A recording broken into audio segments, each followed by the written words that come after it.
Je ne sais pas vraiment comment tout a commencé, ni à quel moment les choses ont glissé vers quelque chose d'aussi inattendu. Parfois, en y repensant, j'ai l'impression que tout cela n'est qu'un rêve étrange, un peu trop vif, un peu trop osé pour une femme de mon âge. Pourtant c'est bien arrivé, d'une manière silencieuse, presque imperceptible, comme un fil qui se tend lentement sans que personne ne le remarque jusqu'au moment où il menace de se rompre. J'ai 60 ans, et je me suis toujours pensée raisonnable. Une mère, une future belle-mère, une femme qui a connu suffisamment de vie pour ne plus tomber dans des histoires compliquées. Ma fille, elle, est jeune, belle, pleine de cette énergie qui me manque parfois. Quand elle m'a présenté son compagnon, ce jeune homme de 29 ans, j'ai souri, j'ai hoché la tête, et j'ai fait semblant de ne pas remarquer le léger trouble qu'il m'inspirait. C'était ridicule, pensais-je. Passenger. Presque comique. Mais plus les semaines passaient, plus je sentais ce malaise étrange s'installer en moi. Pas un malaise désagréable. Plutôt une sensation diffuse, comme si sa présence modifiait imperceptiblement l'air autour de moi. Je ne cherchais rien, je ne voulais rien. Je me répétais cela souvent, presque comme un mantra. Alors pourquoi avais-je toujours cette chaleur dans la poitrine lorsqu'il arrivait chez nous, ce petit sursaut quand son regard croisait le mien un peu trop longtemps? Peut-être que je me faisais des idées, pensais-je. Peut-être que je n'étais plus habituée à être regardée ainsi. Je me souviens d'un après-midi en particulier. Le soleil découpait des ombres longues dans le salon, et je rangeais distraitement des papiers sur la table.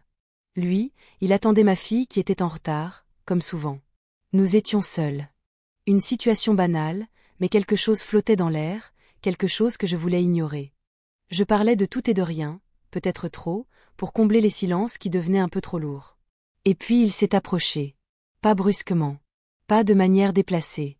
Juste, avec cette douceur presque dangereuse, la même que j'avais remarquée chez lui depuis le début.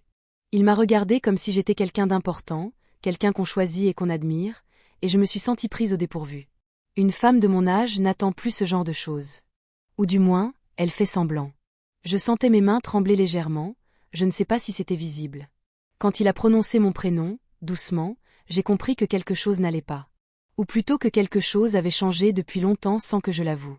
Son sourire n'était pas celui d'un futur gendre. Ni son regard. Je détournai les yeux, mais c'était trop tard, sa voix avait déjà ouvert une porte que je ne savais plus refermer. Je ne m'attendais pas à ce qui allait suivre. Pas une seconde. Je pensais qu'il allait me confier une inquiétude, une crainte concernant ma fille peut-être. J'étais prête à écouter, à conseiller. Mais ce qu'il m'a dit, personne n'aurait pu s'y attendre. Pas moi, pas même lui peut-être. Je me suis assise. Pas par élégance, non. Par nécessité. Ces mots m'ont traversé comme un éclair, brûlant, impossible à ignorer. Mon cœur s'est mis à battre si fort que j'ai cru que tout le quartier devait l'entendre. Et j'ai compris que je ne contrôlais plus rien. Absolument rien. Je crois que je n'oublierai jamais ce moment, ni la façon dont le temps s'est soudain mis à ralentir autour de moi. Il se tenait juste devant moi, pas trop près, pas trop loin, avec cette intensité dans les yeux qui m'a presque coupé le souffle. J'avais l'impression que le silence était devenu un personnage à part entière dans la pièce, qu'il se tenait là, entre nous, épais, lourd, presque palpable.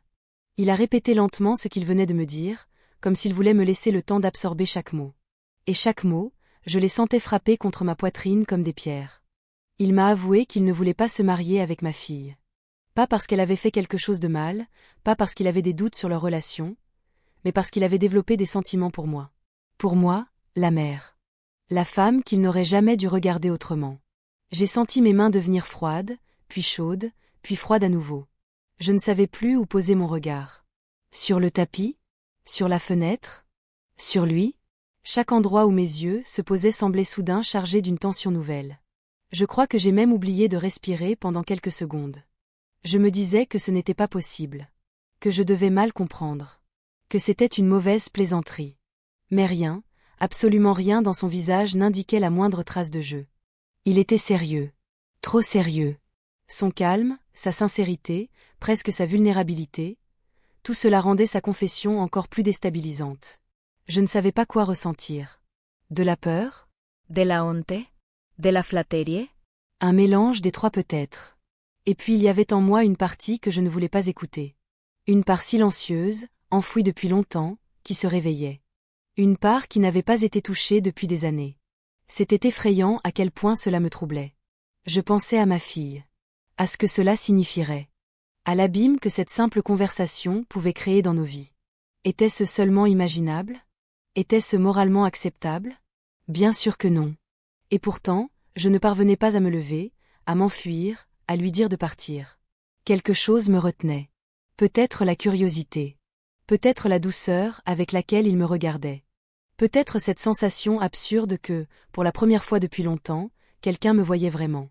Il m'a expliqué comment tout cela était arrivé. Lentement, presque timidement. Comment il s'était surpris à m'observer, à m'écouter, à se sentir plus à l'aise avec moi qu'avec ma fille. Comment il avait essayé de repousser ses pensées. Comment il avait échoué. Et comment, aujourd'hui, il n'en pouvait plus de garder tout cela pour lui. Je me suis sentie prise dans un filet invisible. Je voulais dire que c'était insensé, qu'il devait oublier tout cela, que jamais rien ne pourrait arriver entre nous. Mais mes mots restaient coincés dans ma gorge, incapables de franchir la barrière de mes émotions. Ce qui sortait n'était qu'un souffle, un tremblement, un fragment de moi-même. À un moment, je me suis levée, un peu trop vite peut-être. J'avais besoin de bouger, de créer une distance physique pour respirer à nouveau. Mais il a fait un pas en arrière, respectueux, sans essayer de me retenir. Ce geste-là, ce simple recul, a éveillé en moi un sentiment étrange. Une confiance. Une sécurité. Une certitude qu'il n'était pas dans un jeu dangereux, mais dans une sincérité désarmante. Je crois que c'est à ce moment-là que j'ai compris que rien ne serait plus jamais comme avant. Que même si je refusais, même si je faisais tout ce qu'il fallait pour que cette histoire s'achève ici, quelque chose avait déjà basculé en moi. Et le pire, le plus troublant, c'est que je ne savais pas encore si cela me terrifiait ou me faisait renaître. Je n'ai jamais su comment qualifier ce qui s'est passé dans mon cœur ce soir-là. Peut-être un effondrement, peut-être un réveil. Je suis restée longtemps debout près de la fenêtre, les mains jointes comme pour empêcher mes pensées de s'échapper. Lui, il attendait encore, silencieux, sans insister. Et cette patience m'a touchée presque plus que ses mots. Je lui ai finalement demandé de partir, doucement, sans colère. Il a hoché la tête, comme s'il comprenait que j'avais besoin de respirer seul, que mes repères venaient de se retourner contre moi. Quand la porte s'est refermée derrière lui, j'ai senti un vide étrange, comme si quelque chose d'immense venait d'effleurer ma vie avant de disparaître dans le couloir. La nuit a été longue. Très longue. Je me suis surprise à sourire, à avoir peur, à rougir comme une femme bien plus jeune. Et au petit matin, en regardant mon visage dans le miroir, j'ai compris que je portais encore la trace de ce qu'il m'avait avoué. Pas un choix, pas une décision, juste une possibilité. Une que je n'attendais plus.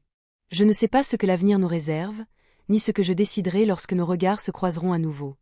Mais une chose est certaine, après cette confession, rien ne redeviendra comme avant. Et quelque part au fond de moi, malgré la peur, une étincelle s'est rallumée. Une étincelle que je croyais éteinte depuis longtemps.